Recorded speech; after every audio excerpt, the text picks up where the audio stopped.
Bom dia, queridos ouvintes da Web Rádio Meimei. É uma enorme satisfação estar aqui com vocês em mais um programa Saúde e Espiritualidade Você. Meu nome é Ricardo Cavalcante, sou membro da Associação Médico Espírita de Botucatu e hoje nós estaremos falando sobre um episódio de cura em que Jesus participa, que é do endemoniado gadareno. O que conta os evangelhos a respeito desse episódio? Contam os evangelhos que Jesus teve contato com este rapaz, com este homem, que vivia numa condição bastante difícil, dia e noite, de uma maneira completamente perturbada. Ele se apresentava de uma maneira bastante agressiva, ele não respondia ao comando de ninguém, à ordem de ninguém, muitas vezes precisava ser amarrado, tanto nas mãos quanto nos pés, para poder ser contido diante daquela agressividade, diante daquela impulsividade, um indivíduo que se mostrava muito semelhante ao que nós vemos, por exemplo, hoje com doenças, com pessoas que são portadoras de doenças psiquiátricas, principalmente as chamadas psicoses, aquelas doenças como, por exemplo, a esquizofrenia ou outras modalidades de psicoses que nós vemos na atualidade. Obviamente que naquela época de Jesus não se tinha um conhecimento acerca de enfermidades como essas, elas não eram bem descritas como são na atualidade. De forma que nós não sabemos se este homem, se esse indivíduo que se apresentava dessa forma, ele era ou não portador de uma doença física. É uma doença que já estava instalada no seu corpo físico, ou seja, já se manifestava, mesmo sendo uma doença mental, mas já se manifestava com alterações orgânicas relevantes. O fato é que quando esse indivíduo entra em contato com Jesus, ele muda completamente o seu comportamento. Ao invés dele se manifestar naquela forma agressiva, naquela forma impulsiva, como ele sempre fazia, ele acaba se colocando diante de Jesus de uma maneira, vamos dizer assim, bastante dominada, como se Jesus pudesse, tivesse esse poder para dominar, e ele então questiona Jesus, diante da presença do mestre Nazareno, dizendo assim: "O que queres de mim, Jesus, filho do Deus Altíssimo? Conjuro-te por Deus, não me atormentes." E Jesus respondia para ele, "Espírito impuro, sai do homem." E pergunta-lhe: "Qual o teu nome?" E aí ele responde: "Meu nome é Legião, porque somos muitos." Esse é um diálogo bastante interessante, porque ele deixa claro para nós que Jesus estava diante de um indivíduo que certamente sofria um processo de obsessão. Nós já tivemos a oportunidade em programas anteriores de poder discutir um pouco sobre a obsessão, que é um problema bastante frequente entre nós, embora ele muitas vezes não seja a única causa dos problemas que nos afligem a saúde, mas muitas vezes eles são agravantes. Por isso que neste caso nós não temos como saber se esse indivíduo tinha algum problema realmente de ordem mental, de ordem psiquiátrica, e se agregava isso a um processo obsessivo, como muitas vezes nós observamos. Quem trabalha no atendimento fraterno nas casas espíritas, nas reuniões de desobsessão, muitas vezes vão observar isso.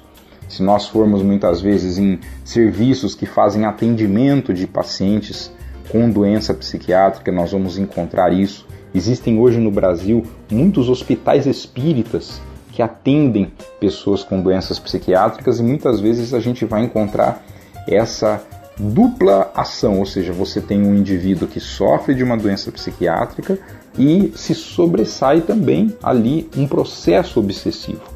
Obviamente, esses espíritos que se encontram desconectados das leis divinas, que se encontram infelizes, em sofrimento, muitas vezes trazendo consigo revolta, muitas vezes trazendo consigo ódio perante aquela pessoa que no passado pode ter lhes causado algum dano, desejando-lhes o mal, desejando-lhes muitas vezes reaver aquelas contas que foram adquiridas no passado. Eles acabam exercendo essa ação negativa sobre o indivíduo que está ali, já portando algum problema de saúde, e eles aproveitam esta fragilidade que a pessoa apresenta. Então, neste caso, que é relatado nos evangelhos, nós não temos os detalhes para saber se nós estamos diante disso, diante de uma pessoa que tem as duas condições, a doença psiquiátrica e a obsessão, ou se nós estamos diante de uma pessoa que apenas apresenta obsessão, porque essa também é uma possibilidade. Há pessoas que não têm doença psiquiátrica, mas apenas estão sobre um processo obsessivo. Se nós formos classificar, mediante aquilo que Kardec nos propôs, o processo obsessivo em obsessão simples, em fascinação ou subjugação, nós poderíamos dizer que este indivíduo aqui, relatado nos evangelhos, ele apresenta um processo de subjugação, ou seja, aparentemente ele não tinha controle algum sobre si mesmo. Ele estava completamente à mercê da ação desses espíritos, provavelmente por um processo obsessivo que já devia existir há muitos anos, que já estava ali levando aquele indivíduo a essa completa exaustão dos recursos próprios, de maneira que ele perde as suas forças, ele perde a sua capacidade de controlar a si mesmo e fica completamente subjugado. A subjugação também aparece muitas vezes na literatura espírita como possessão, ou seja, aquele indivíduo que está completamente envolvido e dominado por aquele por um espírito ou por mais de um, como a gente vai ver aqui, né? André Luiz, por exemplo, nas suas obras, usa muito a palavra possessão para designar esse tipo de processo obsessivo.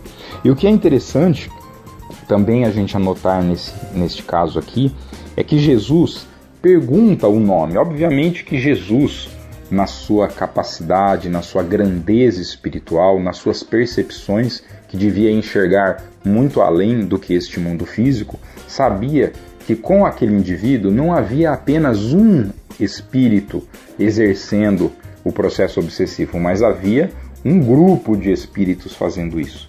E não é à toa que Jesus questiona aquele indivíduo qual era o nome, ou seja, ele está ali como um dialogador, está, por exemplo, numa reunião mediúnica, conversando com aquele espírito que se comunica.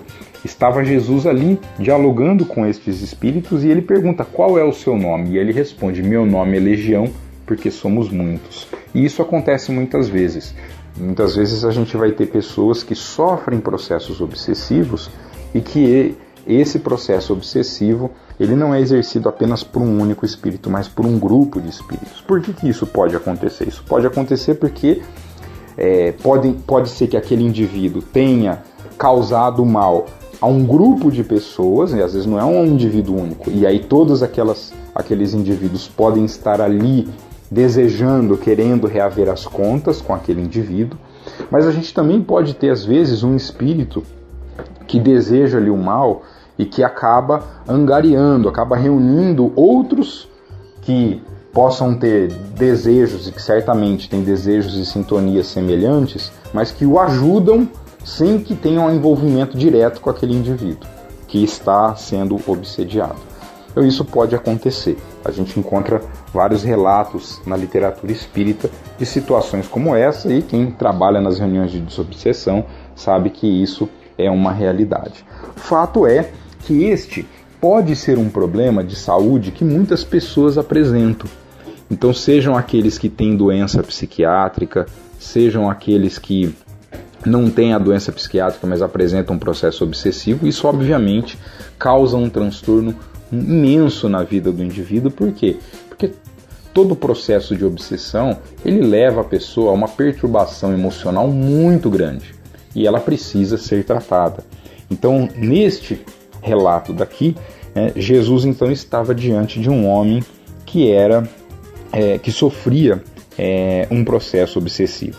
E o que é interessante aqui é que a simples presença de Jesus já era o suficiente para afastar daquele indivíduo todos esses espíritos que estavam causando-lhe a perturbação. E foi o que aconteceu. Então, só a presença de Jesus, e vejam que Jesus já chegou impondo, né, espírito impuro sai do homem, ou seja, ele já chegou dando esse comando para que esses espíritos se afastassem, eles saíssem dali, né, e pudessem deixar aquele homem que, obviamente, após esse afastamento desses espíritos, esse indivíduo fica... ele retoma, né, ele respira, vamos dizer assim, ele consegue retomar o controle de si mesmo. Muito importante, como a gente já comentou quando a gente discutiu sobre obsessão, que quando a gente tem um processo obsessivo, a gente precisa, né, a gente vai fazer esse trabalho para com os desencarnados que estão exercendo a obsessão, ou seja, que são os obsessores, mas ao mesmo tempo a gente também tem que agir sobre o obsediado. Esse obsediado, ele precisa ser tratado. E tratado em que sentido? Tratado no sentido emocional. Se ele mantiver os mesmos comportamentos, os mesmos pensamentos, os mesmos sentimentos, o que vai acontecer? Você afasta os espíritos por um período, mas daqui a um tempo eles vão voltar. Por quê? Porque no processo de obsessão existe uma sintonia, existe uma ligação muito forte entre o obsessor e o obsediado. E essa ligação ela precisa ser rompida, é um circuito mental que se estabelece por pensamentos comuns. Então, muitas vezes, aquele que está exercendo o processo obsessivo deseja, por exemplo, tem ódio, tem, né, desejos de vingança para com o obsediado, ao mesmo tempo que muitas vezes o obsediado traz consigo um sentimento de culpa perante aquele obsessor que é alguém que ele causou mal no passado. Então isso faz com que esse circuito não se feche, não se abra, quer dizer, ele está sempre mantendo aquela relação muito íntima. Então, para que ele possa ser rompido e pare de haver esse processo doentio, é preciso que se trate o obsediado de maneira a ele modificar os seus pensamentos, modificar os seus sentimentos, modificar as suas atitudes, porque isso vai permitir com que ele modifique o seu padrão mental e ele não se sintonize mais com aqueles espíritos que estão causando algum grau de perturbação. Kardec, ele traz para a gente, né, só para reforçar essa ideia, né, que isso a gente vai encontrar num texto do Livro dos Espíritos, na questão 466, né, ele traz o seguinte: quando as más influências agem sobre ti, é que as atraís pelo desejo do mal, porque os espíritos inferiores vêm em tua ajuda no mal quando tens vontade de praticá-lo. Eles não podem te ajudar no mal senão quando queres o mal. Então esse trecho que os espíritos respondem a Kardec, a questão 466, deixa claro isso para nós. Quer dizer, essa ligação ela só existe quando nós aqui encarnados desejamos essa conexão. Então os nossos pensamentos estão ligados.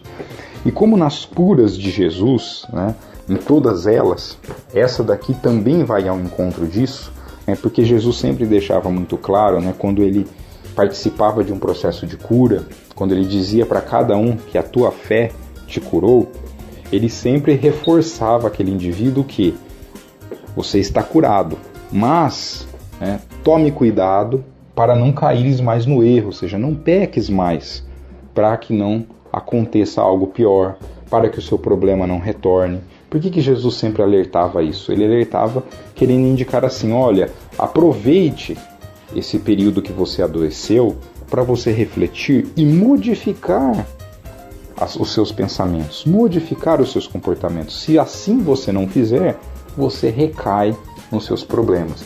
Isso vale tanto para as doenças físicas, ou seja, as doenças que se manifestam nos diversos órgãos do nosso corpo, seja para as doenças de ordem emocional, para as doenças psiquiátricas, que também terão o mesmo efeito. Se a gente não procurar essa modificação, não procurar essa mudança, nós não conseguiremos nos libertar deste processo. Então fica aqui para nossa reflexão este ensinamento, mais este aprendizado que Jesus nos deixa, nos reforçando que para nós alcançarmos a nossa saúde, a saúde integral, nós precisamos, acima de tudo, cuidar da nossa alma, cuidar daquilo que a gente pensa, daquilo que a gente sente. E para isso, nós temos muitos recursos, como a prece, que nos auxilia, a leitura edificante, que vai nos auxiliar, a prática do bem, que nos conduz a manter o nosso pensamento sempre voltado a fazer o bem e a desejar o bem das pessoas, ferramentas que são essenciais para o nosso crescimento e aprendizado espiritual. Que tenhamos todos um ótimo domingo, uma ótima semana.